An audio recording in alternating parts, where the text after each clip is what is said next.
Everybody Hates Rand is a Wheel of Time podcast that will contain spoilers for all 14 books.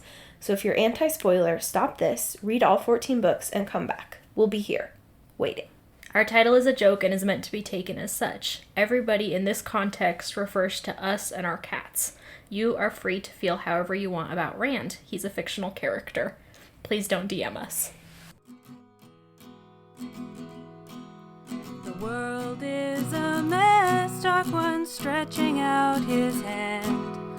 The dragon's reborn, the fire's been fanned, but everybody hates Rand. Everybody hates Rand. Everybody hates Rand. Okay, so this is Everybody Hates Rand, and Elaine, and Matt, and Gawain, and Perrin, and Galad. all of them, yeah. At least in this book, baby.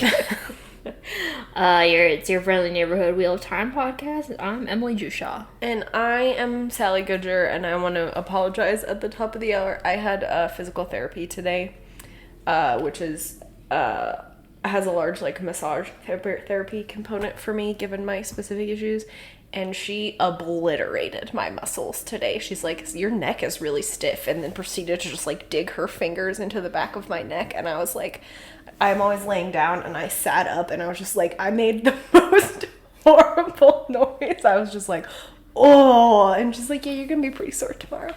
Approximately once Thanks, a month, Trina. Sally heads off to physical therapy saying something along the lines of, I can't wait for Trina to explode my bones. And then she comes back and is like, Trina exploded my bones. It is what I wanted, but it does always hurt. Yeah, it is. It's just an amusing little ritual we have. Sorry, I'll stop being so pathetic. It's really funny. So Sally's bones have been exploded. Well, I did have both a rib and a vertebra out of place today. So I'm sorry. And less extreme, but I did fall asleep literally in the middle of the day today. Oh, yeah, Emily had a late night being a partier. Playing Dungeons and Dragons Yeah, really partying. feels like a nerdy way to party. It's like my friends, hey guys, why are we doing this on Wednesday? At 7. At 7. That's when my brain stops working on a weeknight. It's because there are all these normal people who can just at, 10:45 p.m. when we round it off, they can just go right to bed and be asleep within 5 minutes. Yeah. And then I'm awake for 2 hours because I have insomnia. Okay, sorry, yeah, Wheel of Time. And to make things worse, it was a very large chunk of pages, this. So It was almost 70, I think it was quite 70 pages. I was like, boy, that was long after I finished it, and then was like, why did I do that to myself? I need to... You probably just ripped the Band-Aid off, baby. It's quite a heinous section. Yeah, there's a lot going on. Okay, so we're just gonna try and get through it. Yeah. So, first... No jokes this episode. No jokes. Jokes has left the building. Yeah, no jokes. He's been banned. He's been canceled. Yeah.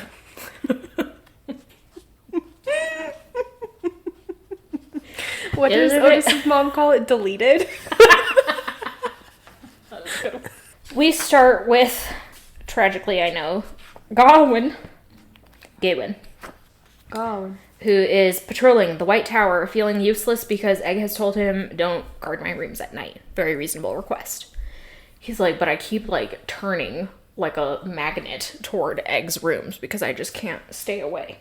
As he's wandering, he comes across some of the younglings who are just hanging out with random soldiers, and he's like, this isn't proper warder behavior. People aren't going to want to bond you if you gamble or slut it up. I don't know what the... I think Gawain is wrong. I think there are many Aes Sedai who are the slutty warder is the one I want. I want a fun guy who I'm going to be spending my whole life with. Yeah, I want someone who can hang, But these guys are like, well, our problem is we maybe don't want to be warders because we like the soldier life, and it's a different life than warders. And Gawain is surprising both the readers and the people he's talking to, is surprisingly chill about this, and is like, okay, I'll go tell good old Chub, my friend, my friend Chubane. the Good old Chubster. Chub. That you guys want to join the guard. Chumbawamba. Chumbawamba. Callback, baby. They're like, okay, thanks, Galen. He keeps wandering around. It's like the dead of night, you guys. It's like 3 in the morning. It's like, basically. dude, what? Go to bed. He ends up going to talk to Gareth Bryn, where Gareth Bryn, as has been the trend with every Gawain Yeah. section involving Bryn up until this point, Bryn tells him what is probably the most reasonable Yeah. and also gently worded advice anyone could ever give him, and it just does not compute. Yeah, and Galen is like, well, fuck that. Yeah, he's like, Gawain, it's extremely creepy that you are so single-mindedly focused on Egg, and you're driving her away with it, because no one wants, actually, to have someone be obsessed with them. Mm-hmm. Like, dude, you have to have hobbies. Yeah. It's almost verbatim what he says. Yeah. And Gawain's like, I don't get it. And Bryn's like, oh my god. He leaves, inevitably ends up near Egg's room, where what should he spot but near her door, someone in the shadows. He has this little altercation with what we know is one of these creepy magic assassins from the Shanshin. Blood knives. Someone do that in one of those like really funny, goth fonts that are just like so spiky. Yeah, you can barely read that you them. can't read them, yeah. Blood knives. Blood knives. Gawain fights them, and then they run away. And Gawain is like, oh my god, what if they were leaving Egg's room and she's dead in there? So he charges in and is like, Egg! And of course, because she's like a good channeler, magic person, she has set up all these like magic traps in her room. So immediately he gets like strung up by his ankles. Mm-hmm. And Egg's like, this is exactly why I didn't want you hanging around. Can you just, like, not follow a single order? He's like, I just don't get why you don't want me to protect you. And she's like, because I had set this trap for Masana or literally any of her underlings. Anyone who wants to kill me, I would rather have trapped than just dead, so I can get some information from them. And Gawain's like, rah, rah, rah, rah, rah. So they kind of have this fight, and then she, like, dismisses him. And he, kind of in, like, this emotional tantrum, storms off. He does go tell Chubane that he's got some guys, and he ends up with one of the knives from this assassin that got thrown at him. So he has that, I guess. And then he goes down and is like, I'm going to go see my sister. And we're like, whoa, revolutionary. Yeah. It is actually creepy, though, that Bryn's like, get some hobbies, and he's like, my sister is the only other hobby that I have. Yeah, Gawain can't, like take up gardening. Knitting, my man. Beekeeping. Yeah. Fishing. Something besides swords and misogyny. Yeah, That's his Tinder profile. Is, like, this is, like, peak misogyny chapter. I can't wait to hear what he has to say about Elaine's pregnancy. Oh yeah, he's gonna be like, you big old slut. I actually can't remember what he says about it, but they will have some. Boy, I need to actually find the egg. You're right, it is really weird when she's like, you're bugging me, and Bryn's like, get a hobby, and Gawain is like, perhaps another woman I can protect. Yeah. And it's like, Gawain, you sort of missed the window, Like, Elaine did really want you there for quite a while when Andor was under siege, and now she's kind of like, now she's got it under control. Yeah, I've got it. I take my words back. Just like, Gawain has this one line where he's like, Egg's trying to take what was a reasonable personal mistake and make it like into moral a personal affront. Yeah. Mostly at Edgewing for turning an honest mistake into a personal affront. He's like, dude, that's not what happened. Yeah, like, it's a pattern that she is condemning you for. Yeah. So That's Gawain. That's Gawain. Stupid. Matt has this extremely funny debriefing session, or rather briefing session with Noel and Tom, where they're just talking about like, okay, what's our game plan, boys, lads? What are we gonna do for the Tower of Genji? And they're like, Matt's like, okay, well, we know where the tower is. I'm gonna get a gateway. We know how to open it, because you do the little squiggle and the line from the beginning of the game. And then once we're in there, we know we've got to cheat using the stuff in the rhyme. And Tom's like, well, I've been thinking like maybe we should just try and make a deal with them. And Matt's like, did Moiraine tell us to make a deal? And Tom's like, no. And Matt's like, then we're not making a fucking deal. We're gonna cheat. We're gonna cheat. Because that's the only advice we have that's any good. To remind you, the little rhyme that you say at the beginning of Snakes and Foxes is courage to strengthen, fire to blind, music to dazzle, fire, iron to bind. That would be kind of a fun tattoo. I was just thinking. Or just courage to strengthen. That's cute. Courage to strengthen. I just love the Tower of Genji so Fired. So they're like, okay, well, courage, we got that. Yeah, they're like, We're just brave, powerful men. yeah, no big deal. They're like, we've got fire in that Matt went to Eludra and was like, babe, I need fireworks. And she was like, I'll give you anything because I'm getting my cannons made. So here, have this bag of fireworks. And Matt is just carrying it around. Which is the first in-character thing Matt has done this entire book. He just got his little satchel full of fireworks. And Tom's Tom's like, yeah, it's right next to the fireplace. And Matt's like, that's not a big deal. they hardly ever explode. Yeah, except On when I do it accident. on purpose. Yeah.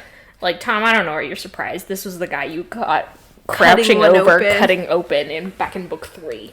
And then they have music, and that Tom's got, of course, he's a skilled musician, but he's also got, like, little, maracas that anyone Yeah. could use. And he's like, I got a flute for you, dumb fuck. Yeah. Tom's a one-man band. Yeah. Got a drum. He doesn't. I wish he did. That'd They be do have funny. little, like, hand symbols. Yeah. Tom has an accordion. And Noel has acquired some, like, weapons that are made of iron. So they're like, okay, that seems good. They're just like, okay, we're just waiting. But we've got our game plan. Yeah. And Matt kind of leaves this feeling like, oh, I don't really know if it's enough. I wish I just had more intel. As he's walking along, he encounters someone getting robbed. Matt's like extra paranoid right now because he doesn't have the fox head medallion. Brigitte has it, so he's walking around like in disguise, blah, blah, blah, blah. He encounters someone getting robbed, dispatches the people robbing them. It's just some extrajudicial murder. This guy kills people. And then that guy who he rescued tries to kill him because he recognizes him as wanted. And Matt kills him too. And it's just kind of like a useless action sequence. It serves no narrative purpose. It's quite violent too. Yeah. So what are you doing, Brandon? I just feel like sometimes they're like, just as a reminder, Matt's a badass. And I'm like, I knew that. I don't need that. Thank you. Yeah, and I only want fight scenes that serve a narrative purpose. Sorry. Anyway, it occurs to Matt that the only information he's ever got about the Tower of Genji was from Brigitte herself. So he's like, I should go talk to Brigitte. She's in the same city. Mm-hmm. So he heads up to the palace. Smash cut to Brigitte, who is standing guard over Elaine, while Elaine is with a bunch of noble people watching a fucking, like, opera. Yeah, a French opera. Yeah, a French opera. From Kyrian Kyrian import, as it were. Brigitte and all the guards are like, this is the worst thing that's ever happened to us. Yeah, which is like, I guess if you've never heard opera, it would be like really wild, but it feels a little needlessly like dividing the classes. Like nobody else except for the nobles seems to be enjoying we see the Elaine opera. later, and Elaine's like, oh yeah, this is beautiful, and of course I've heard this ballad many times. Yeah. And it's just like, okay. It would be so funny if one of Brigitte's guards was just like weeping. Yeah, just riveted. Overcome with emotion. But instead, they're all like cool girls, Yeah. All of Elaine's guardswomen, so. Cool girls don't go to the opera. Yeah, cool girls, whatever the whole monologue is from Gone Girl. Anyway, one of the guards reports to Brigitte, hey, someone was trying to get in at the gates, so he's been delayed over at the guardhouse. Brigitte goes, finds that it is Matt, that he came deliberately to see her. They go off to have a drink at a nearby bar, and Matt's like, I want to talk to you about the Tower of Genji. And she was like, okay, don't go to there. Easy. End of list. End of advice. And he's like, unfortunately, I have to go into there because I can't abandon Tom. And she's like, okay, well, they have this long conversation, but here's what she tells us, essentially. Brigitte herself has this experience because in one of her many lives, she entered the Tower of Genji through this, like, side entrance with Gadal Kane, and they had this very, like, Theseus in the Labyrinth experience of just getting lost and eventually dying in there. Like, it's very tragic. And interesting. I always think it's fun to hear about Brigitte's past lives. Sure, I wish she didn't go into the Tower of Genji because Gadal Kane sustained a head injury that made him nonverbal and non-responsive, and like her whole thing is to heal him of that. Oh yeah. Maybe I'm being needlessly sensitive because Wheel of Time has such bad disability politics, but I was like, this feels a little aggressive. But I do love a labyrinth. I fucking love them. The Tower of Genji, according to Brigitte, is not like a physical, it is a physical location, but when you go into the tower, you're not entering a tower. It's just a doorway to the realm, the way the Tel'aran'rhiod doorways are.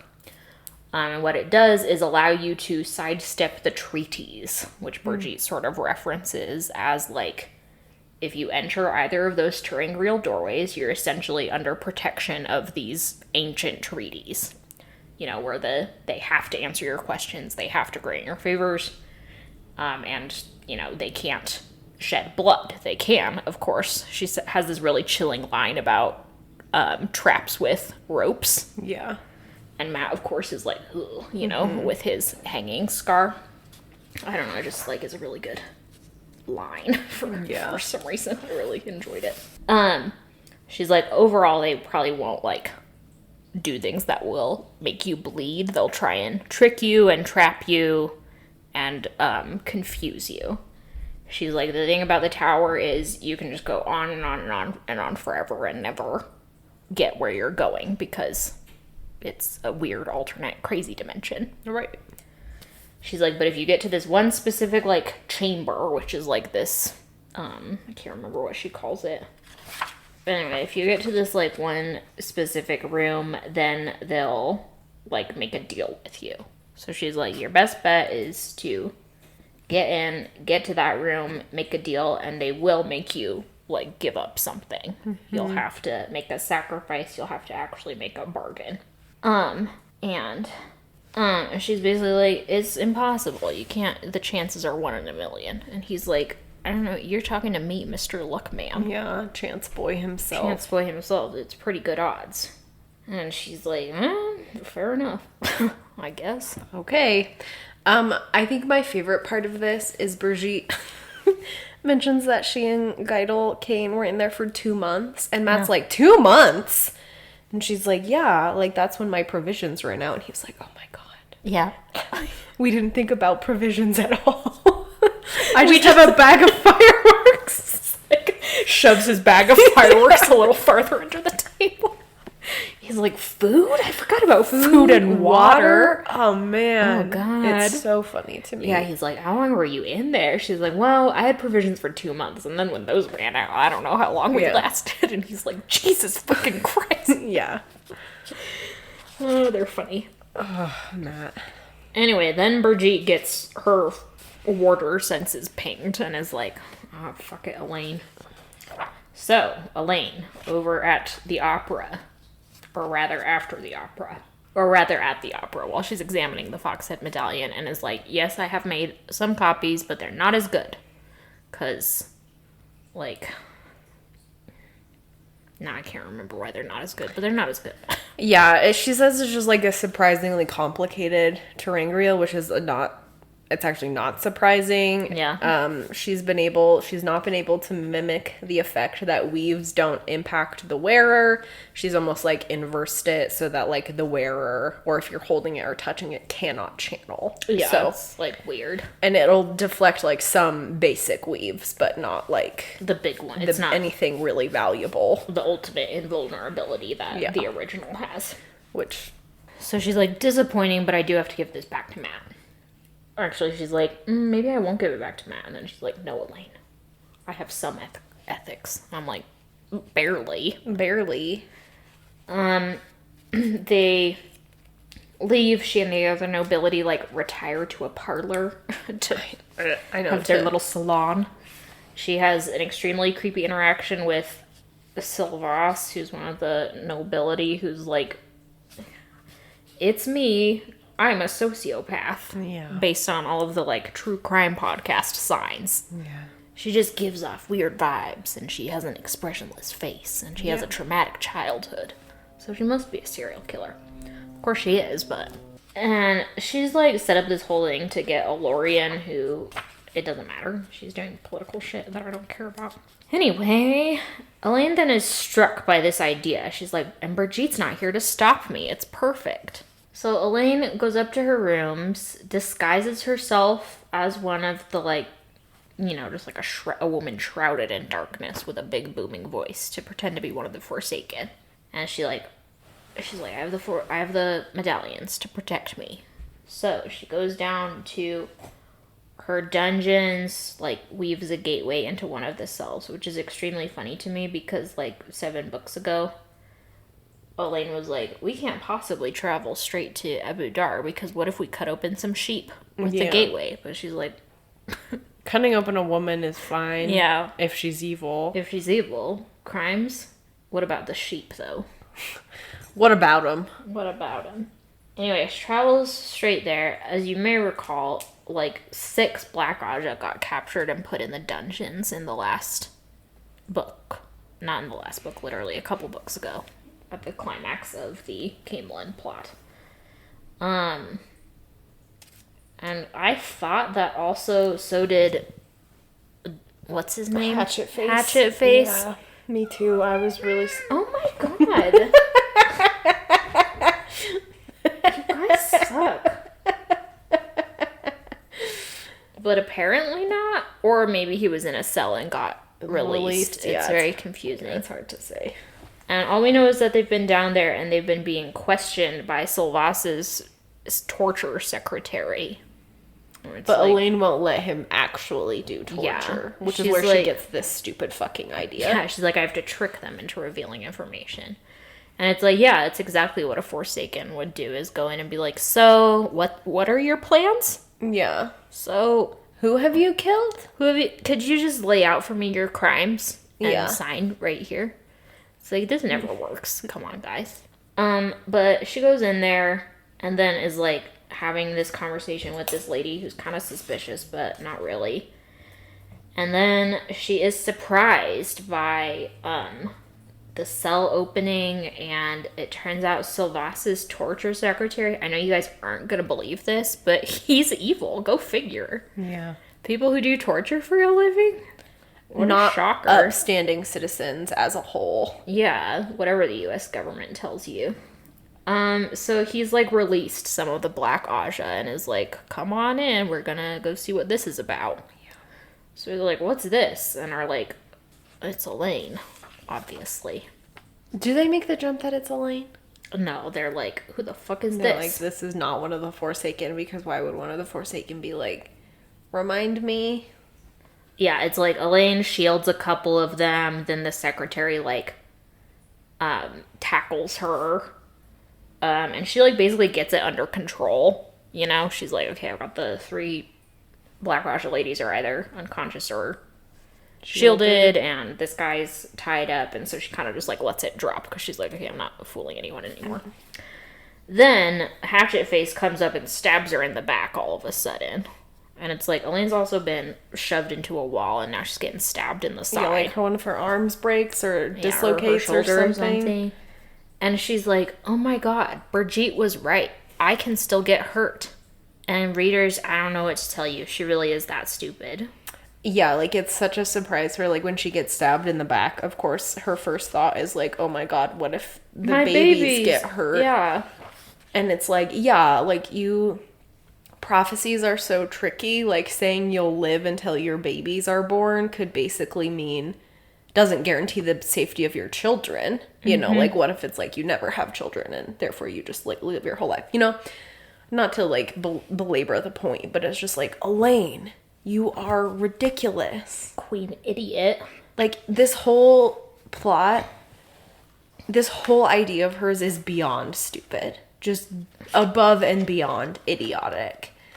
And so, yeah, when she's finally like, oh, dang, I sustained some serious bodily harm in this.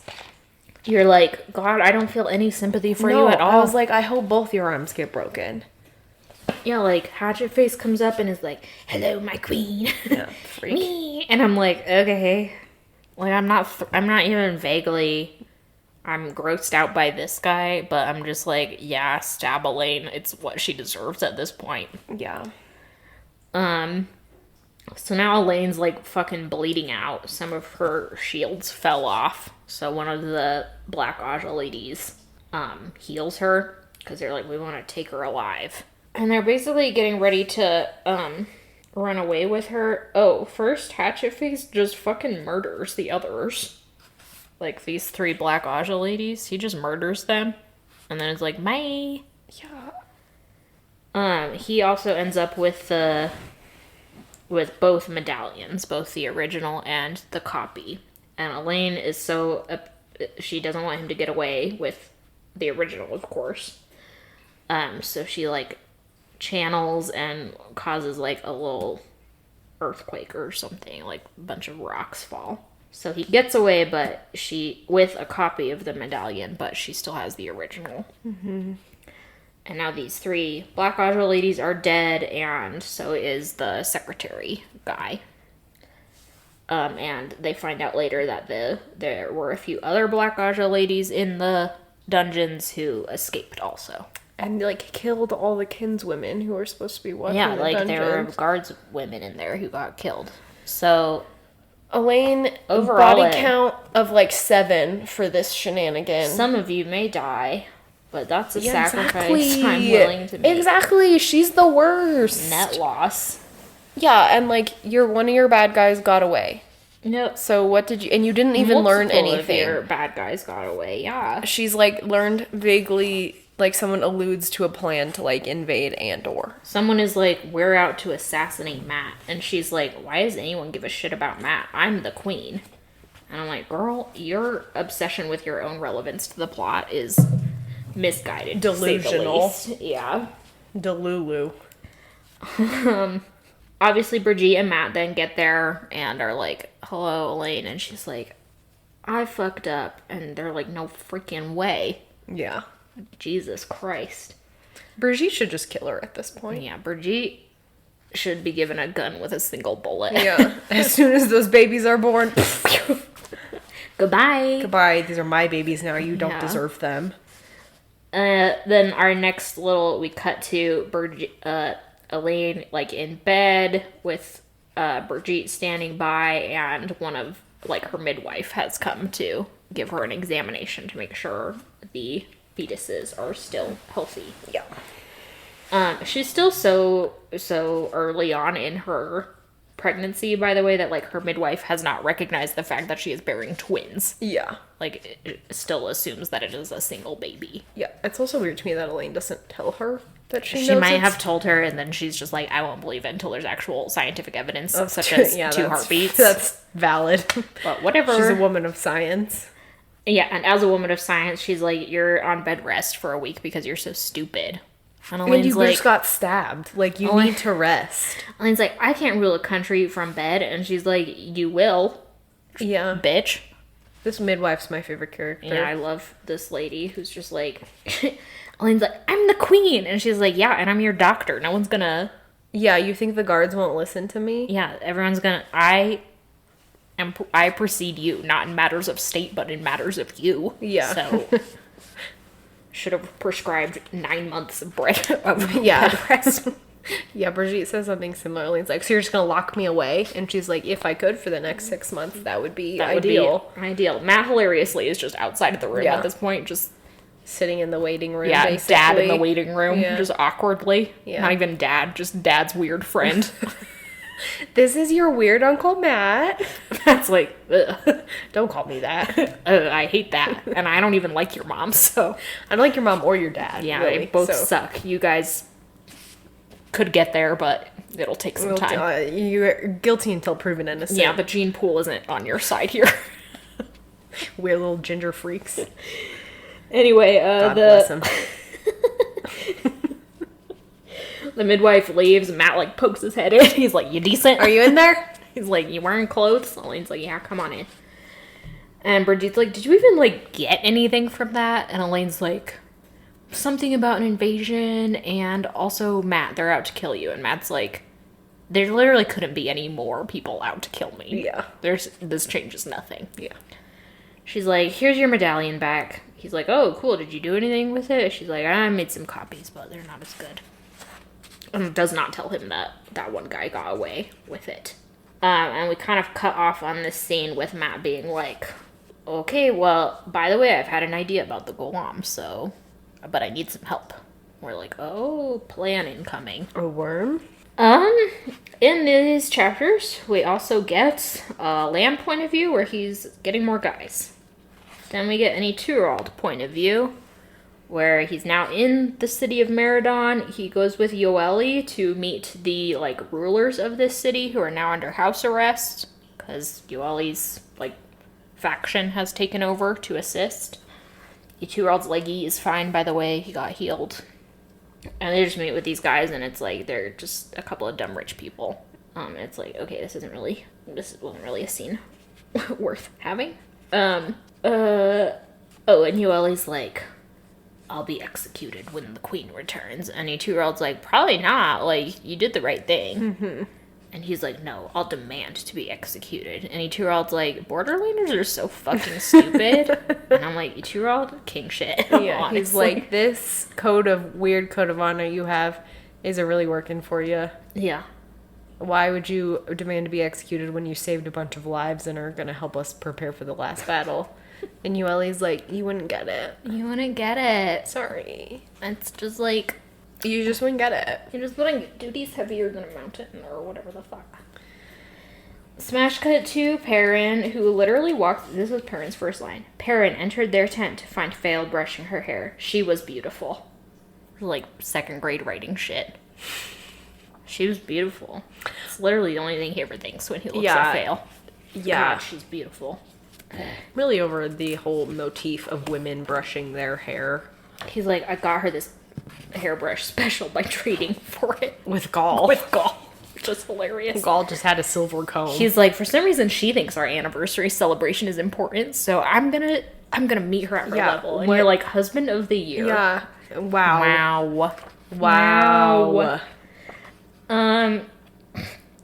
Anyway, he's like, well, I guess we're gonna have to fight the White Cloaks tomorrow. Big bummer. And Fail's like, honestly, I think it's great. She's like, is that though? She's like, kill the bitch. Yeah, those guys gotta go. Yeah. We're done with She's them. like, let's just move the fuck on. Perrin's like, "Aw."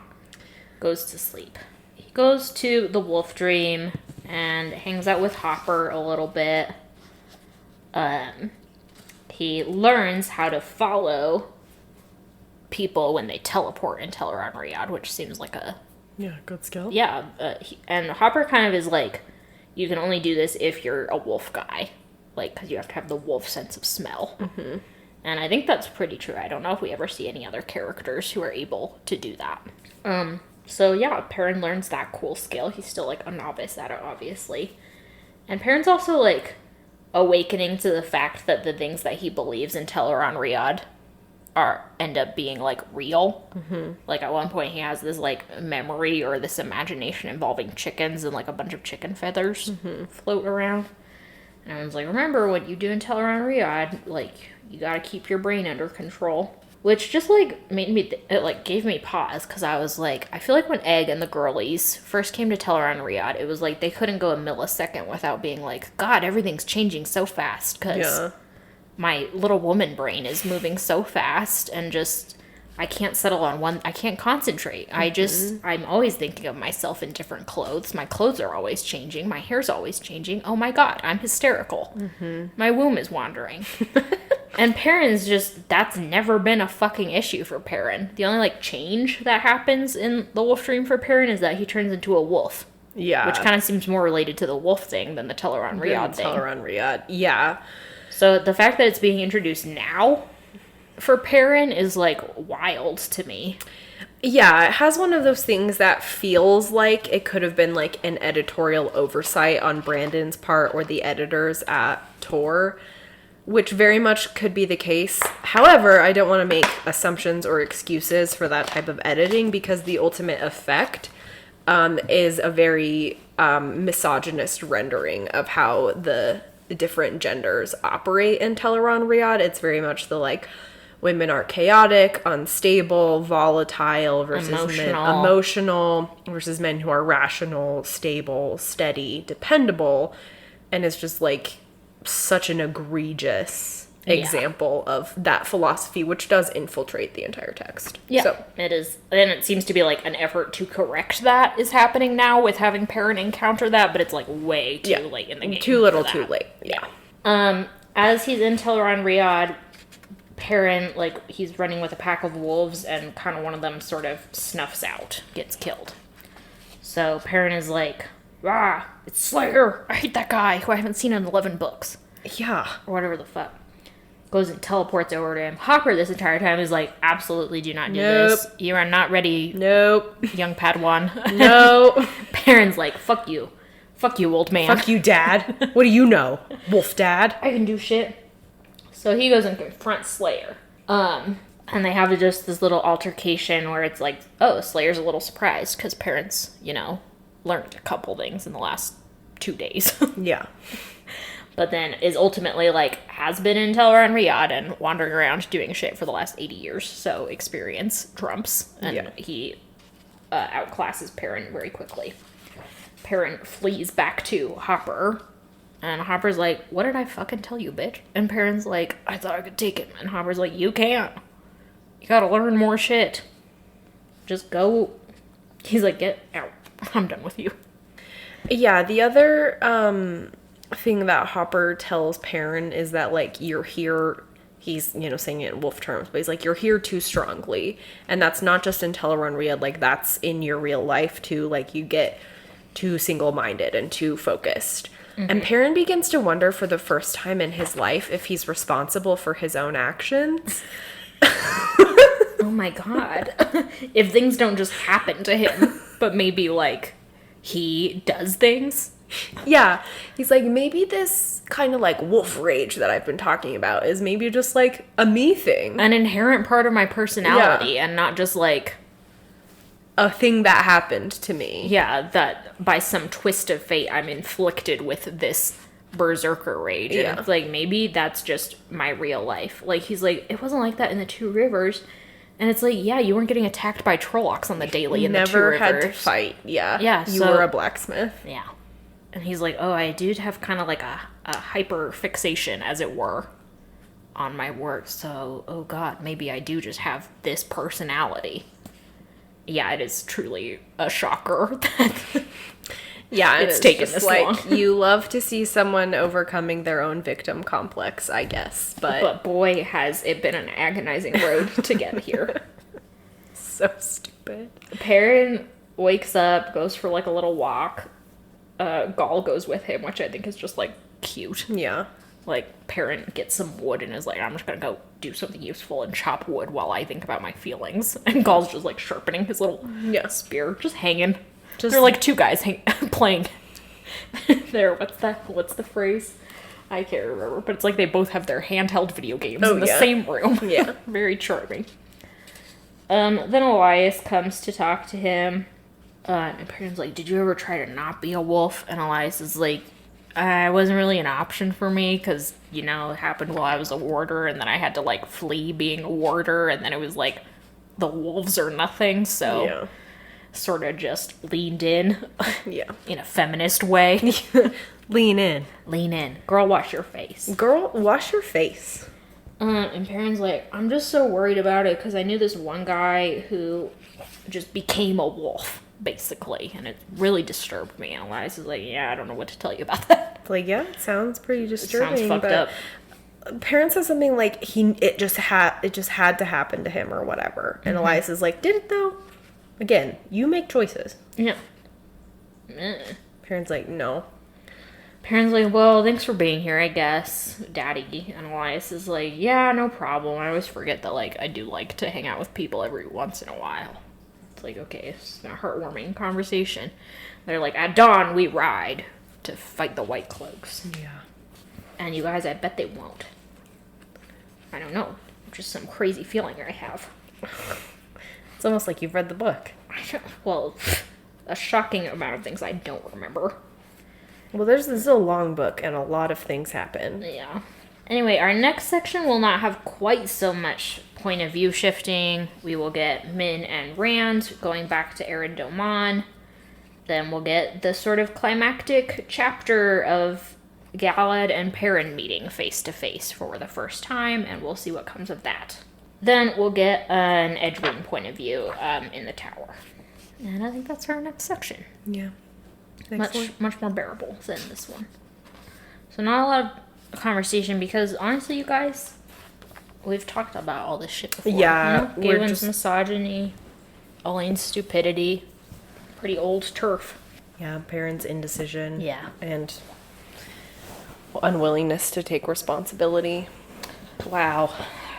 I guess I'd say my mood is resigned, apathetic. Yeah, same. And kind of angry. Yeah. Just always kind of angry. Yeah, just whenever there's a Gawain point of view, I'm like, ugh. The wolf rage. Yeah, the wolf rage overcomes me, and it's totally nothing to do with me or my personality at all. It's just insane how bad things happen to good people like me. Good, reasonable people. Mm-hmm. So anyway, thanks everyone for listening. Thanks to Glenna McKenzie for our theme song. Thanks to our patrons on Patreon and our followers on social media.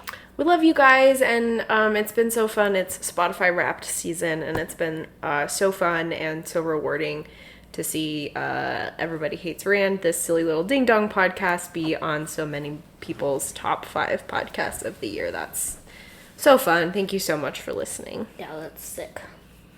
Anything else? Do we have anything else? No. I don't think so. Okay, do you have a sign off? I do, you guys. Okay. Unfortunately, my 5-year-old nephew is really into Paw Patrol. Yeah. RIP. And on Thanksgiving, I had to watch the new Paw Patrol movie. And on any other occasion, I would have just been like, this is a family activity that I will just be sitting slightly in the other room, doing something else. But my cute little nephew, Declan, was like, Aunt Sally, come sit with me. And it's like his favorite movie. And he really wanted to show it to me. And I was like, oh, Declan, fine. And you guys, the movie is so bad. It's just like I was telling Emily, the theme is basically like little girls can be cops too. Yeah. Police brutality for her. Lean in. Lean in. Girl, wash your face. Girl, wash your gun.